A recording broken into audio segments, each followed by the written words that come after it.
Hello students, how are you? Hope you are all enjoying these online sessions. Okay, now today we will go for the third periodic property of the elements, and that is ionization enthalpy, delta Hi. Clear? Now first of all we need to understand the meaning of ionization enthalpy. We know that in any atom, electrons present outside the nucleus, they are attracted by the nucleus of an atom. So obviously, if we want to remove the electron from its outermost orbit, then some energy is to be supplied to the atom. It means removal of electron from the atom is endothermic process. Clear? So ionization enthalpy is the amount of energy which is required to remove electron from isolated gaseous neutral atom. Clear? For example, suppose we have X as a neutral atom, gaseous atom. When one electron is removed from it, then it is converted into X plus ion. The amount of energy needed to remove this electron from gaseous neutral atom, isolated atom, means it is not in the bonded form. Clear? It is not bonded with any other atom. Then this amount of energy is known as ionization enthalpy. Clear? Its unit is kilojoule per mole. So ionization enthalpy we have to study in different points. First is, we will see the first ionization enthalpy and the second ionization enthalpy. First ionization means when the first electron is removed from the gaseous neutral atom. So suppose to remove that electron, the energy required, the energy absorbed is delta Hi1, that is first ionization enthalpy. When second ionization takes place, then the electron is to be removed from cation, positive ion. And in cation, as we discussed earlier, that compared to the number of protons present in the nucleus, the number of electrons are less. Clear? And so the nuclear force of attraction on the remaining electron is more powerful, and that's why when the electron is to be removed from the positive ion, then obviously more amount of energy will be required than the energy required to remove electron from the neutral atom. Clear? So second ionization enthalpy is always more than the first ionization enthalpy. Likewise, the third ionization enthalpy. Clear? Because when the third ionization takes place, then the electron is to be removed from this positive ion, which is having +2 charge. Clear? So here again the number of proton remains same, but electrons are less, and that is why nuclear force of attraction on the remaining electron is stronger. Clear? So third ionization enthalpy is even greater than that of the second ionization enthalpy. Got it? So first ionization enthalpy is the amount of energy required to remove electron from gaseous isolated neutral atom. Clear? Second ionization enthalpy is the energy required to remove second most loosely bound electron from the positive ion. Clear? Third ionization enthalpy is the amount of energy required to remove third loosely bound electron from the positive ion. Clear? And so on. And that's why it is the fact that second ionization enthalpy is always greater than the first ionization enthalpy. Okay.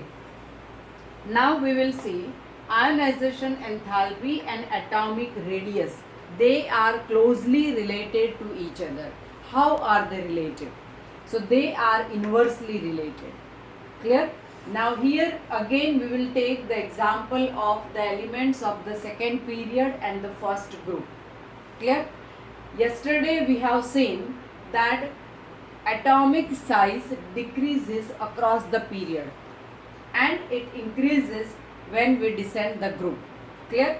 So across the period the atomic size decreases, and smaller is the size, more is the nuclear force of attraction on the electrons, and so higher will be the ionization enthalpy. So we can say that ionization enthalpy and atomic radius are inversely related.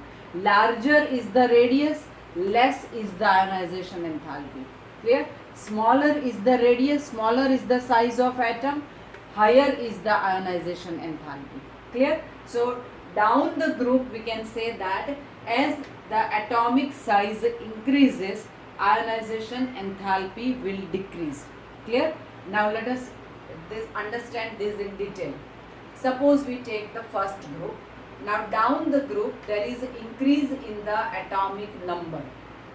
It means that there is increase in the number of orbits, the number of outermost shell. There is increase in the size of the atom. Clear? For example, in lithium, the valence electron or the outermost electron is in the second orbit. In sodium, it is in third orbit. In potassium, it is in fourth orbit. So when we descend the group, then there is increase in the number of outermost orbit or outermost shell. It means the electron, the outermost electron is going further away from the nucleus. It is going away and away from the nucleus. Clear? And so more is the distance between the nucleus and the last electron, that is the valence electron, less will be the attraction, and so less will be the energy required to remove that electron. This is the simple concept. So down the group ionization enthalpy decreases. Clear? First reason is there is increase in the size of atom. So here I have written that ionization enthalpy, we are going to study two trends. One, the periodicity down the group, and second, periodicity across the period.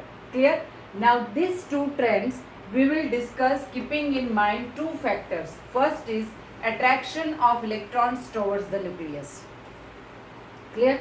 Second is repulsion of electron from each other. Now suppose we take the first one, attraction of electron towards the nucleus. Now down the group atomic size increases. There is increase in the number of outermost orbit. It means there is increase in the distance between the nucleus and the outermost electron, and so there is a decrease in the attraction of the outermost electron towards the nucleus. So less is the attraction, less is the ionization enthalpy. Clear? When we go across the period, then across the period we have discussed earlier that the principal quantum energy level, the principal energy level remains same. Means if we take the second period, then we go from left to right of the period, there is increase in the atomic number. Clear? But the added electron or the increased electron gets added to the same outermost orbit, and that is the second orbit. It means that the distance between the nucleus and the outermost electron is not increasing when we go across the period. Clear? The number of outermost orbit remains same, and so there is no increase in the distance. It means that there is reduction in the size of atom. So atomic size decreases across the period. Less is the size of the atom, more is the attraction between the valence electron and the nucleus. Clear? So here across the period we can see that the ionization enthalpy increases. Why? Because atomic size decreases, and so the nuclear attraction increases. Clear?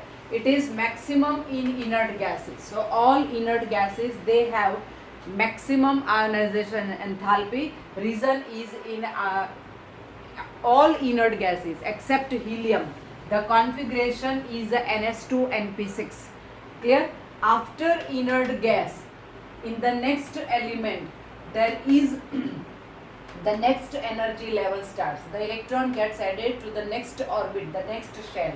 Clear? So inert gases are having a closed shell configuration, which is considered as the most stable electron configuration, and that is why it is extremely difficult to remove the electron from the orbit of inert gases.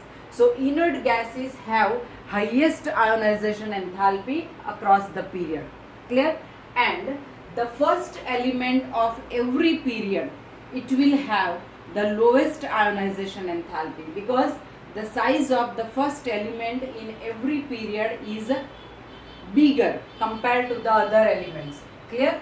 But the same element in its own group, it is smaller in size. Clear? So suppose we take lithium, then compared to all the other elements of its own group, lithium will have highest ionization enthalpy. Clear? But when the lithium is compared with the other elements of its own period, then lithium is having the lowest ionization enthalpy. Inert gas will have the highest, the maximum ionization enthalpy. Clear? Okay. Now in case of group, I have written that there is a shielding or screening effect of valence electron by core electrons. This is very important topic. What is meant by core electrons? Core electrons means inner electrons which are present in the inner orbit. For example, second period. For second period, this 1s orbital is the inner orbital in which there are 2 electrons. Clear? So for lithium, these 2 electrons which are present in 1s orbital are the core electron, and the electron which is present in 2s orbital is a valence electron. Clear? In case of beryllium, 2 core electrons and 2 valence electrons. In case of boron, there are 4 core electrons, we can say, because now 2p is the outer orbit. Clear? So there are 4 core electrons and 1 valence electron. For carbon, there are 4 core electrons and 2 valence electrons. So core electron means the electrons which are present in the inner orbits. Clear? And valence electron means the electron which is present in the outermost orbit, means the last orbit. Clear?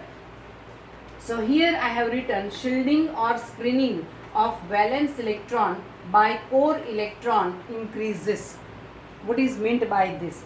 Now here down the group, if you see. Clear? In case of lithium, the configuration is 1s2 2s1. Means this valence electron which is present in 2s orbital is shielded by 2 inner electrons. Shielded means here between the nucleus and the valence electron. See, this is the nucleus, this is the first orbit, and this is the second orbit. Clear? We are talking about lithium atom. So this is the nucleus in which 2 protons are present which are positively charged. This is the first orbit in which 2 electrons are present. So this is 1s orbital. Clear? And this is the second orbit in which there is 1 electron present in 2s. 2p orbital is also there, but it is vacant in case of lithium. Clear? So here you can see in lithium there are only 2 core electrons present in 1s orbital. But if we see sodium, then sodium has a neon configuration and 3s1. Neon means it is 1s2, 2s2, 2p6. So there are 10 core electrons in case of sodium. So 10 core electrons will have profound shielding effect or screening effect compared to the 2 electrons of lithium. More is the number of core electrons, stronger will be the shielding effect. Clear? So here you can see in case of sodium there are 3 more orbitals, 1s2, 2s2 and 2p6. So 3 orbitals and total 10 electrons are there. So this orbital, inner orbitals and their core electrons, they will produce a screen or the shield between the nucleus and the last electron. Clear? So the net nuclear charge, the effective nuclear charge acting on the valence electron will decrease compared to the actual nuclear charge. Clear? For example, actual nuclear charge means in case of sodium it is 11 because there are 11 protons in the nucleus. But there are 10 core electrons. Clear? So now these 10 core electrons will protect the valence electron which is present in 3s orbital from the nuclear force of attraction. Clear? And that is why the effective nuclear charge which is acting on the 3s orbital will decrease because of these core electrons. Clear? So down the group we can see there are more number of orbitals in the configuration. So the number of energy level gets added. They are increasing down the group. And so core electrons are increasing. So shielding effect or the screening effect is also increasing. Clear? More is the shielding effect, less will be the nuclear attraction on the valence electron. So down the group, shielding or screening effect of the valence electron by core electron increases, and that is why the nuclear force of attraction on the electron decreases, and so ionization enthalpy decreases. But across the period, clear, across the period, shielding effect is not more dominating compared to the nuclear charge. Why? Because here the electrons get added to the same energy level. Clear? And that is why compared to increase in the nuclear charge, that is the atomic number, the shielding effect is less important in case of the elements present in the period. Clear? And that is why across the period atomic size decreases, shielding effect is not dominant. Clear? It means that here the increase in nuclear charge or atomic number, it outweighs the shielding effect, and that is why the overall ionization enthalpy increases across the period. Clear? Okay. Now one more thing is ionization. In all the topic, if you have noticed, I have always used the word, it is the energy required to remove the electron.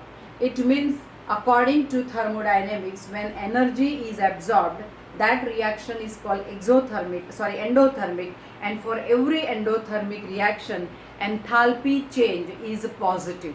So we can say that ionization enthalpy is always positive because it is always the energy absorbed or energy required by the atom to remove the electron.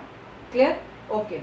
Now in this across the period we have two exceptional cases. One is boron and beryllium. Now here you can see in beryllium configuration is 1s2 2s2. In boron configuration is 1s2 2s2 and 2p1.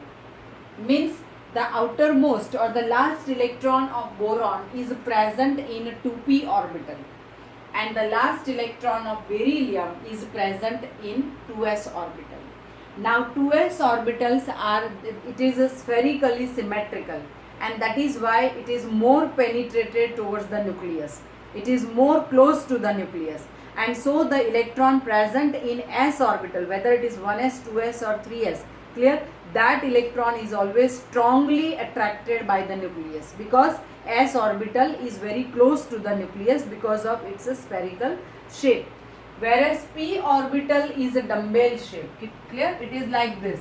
So it is dumbbell shape. So it cannot go close to the nucleus. So the penetration power of p orbital is less compared to s orbital, and that is why the electron present in the p orbital for boron it remains away from the nucleus compared to the electron of beryllium which is present in 2s orbital.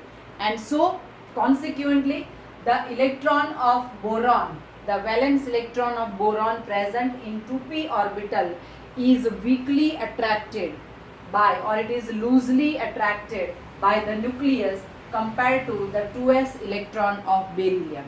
And that is why, as a result, what happens? The ionization enthalpy of boron is less than that of beryllium. Just now we discussed that across the period ionization enthalpy increases because size of atom decreases. Clear? So compared to beryllium, boron is expected to have higher ionization enthalpy, but it is not so. So what is the reason? See, this can be asked in explain giving reason or justify the statement. So that type of question for 2 marks can be asked. Clear? So here this exceptional case you have to remember. Clear? So in case of boron, the valence electron is in 2p orbital, which is to be removed, and p orbital has less penetration power than 2s orbital. Clear? Because of its shape. And so the electron present in 2p orbital, it remains away from the nucleus. It remains weakly attracted by the nucleus. So it can be easily removed. If electron is easily removed, it means less ionization enthalpy. Clear? So that is the reason why boron is having less ionization enthalpy or lower ionization enthalpy compared to beryllium. This is one case. Another case is of oxygen and nitrogen. Here again, oxygen comes after nitrogen in the same period, and that is why oxygen is expected to have higher ionization enthalpy than nitrogen. Clear? But again, it is not the case. Why? In nitrogen, you can see I have written 2s2, 2p3. In both the elements, the valence electron is present in 2p orbital, and every p orbital will have the same penetration power. Clear? So here this reason which we discussed for beryllium and boron will not work here. These two elements are having different issues. They have different reason. So here in case of nitrogen, I have written 2p3. This 2p3 means it is 2px1, 2py1 and 2pz1. Here this is according to Hund's rule of maximum multiplicity. So in nitrogen, p orbital is having 1 electron in each. Means all p orbitals are half filled. And we have also studied that half filled and fully filled orbitals, they have greater stability. So this configuration of nitrogen is more stable. In p orbital are unpaired. But in case of oxygen, the fourth electron which is present in p orbital will go for pairing like this. So this is the configuration of oxygen. So in oxygen, fourth electron which is present in p orbital is present in the form of electron pair in the px orbital, and that is why here electron repulsion is more dominant. Clear? So here electron repulsion, clear, it outweighs the attraction between the nucleus and the electron. Got it? So in case of nitrogen and oxygen, though the valence electrons are present in the same orbital, that is 2p orbital, which is having same penetrating power into the nucleus. Clear? Even then, oxygen is having lower ionization enthalpy compared to nitrogen. Reason is nitrogen is having 2px1, 2py1, 2pz1 stable electron configuration, half filled orbitals. Clear? But in oxygen, there is one p orbital which contains paired electrons. So here electron repulsion is more. Clear? So in case of oxygen, electron repulsion outweighs the attraction between the nucleus and the valence electron. Clear? So these are the two cases which you have to remember for give reason type question. Got it? So today we will keep till here only ionization enthalpy. This is very important topic because next year also you are going to use this word ionization enthalpy every now and then. Clear? And so you have to learn this topic thoroughly. Got it? So down the group across the period, the reasons for ionization enthalpy are different. Clear? Exceptional cases are also, they have different reasons to have higher or lower ionization enthalpy. So this is all for today. Have a nice time. Thank you very much.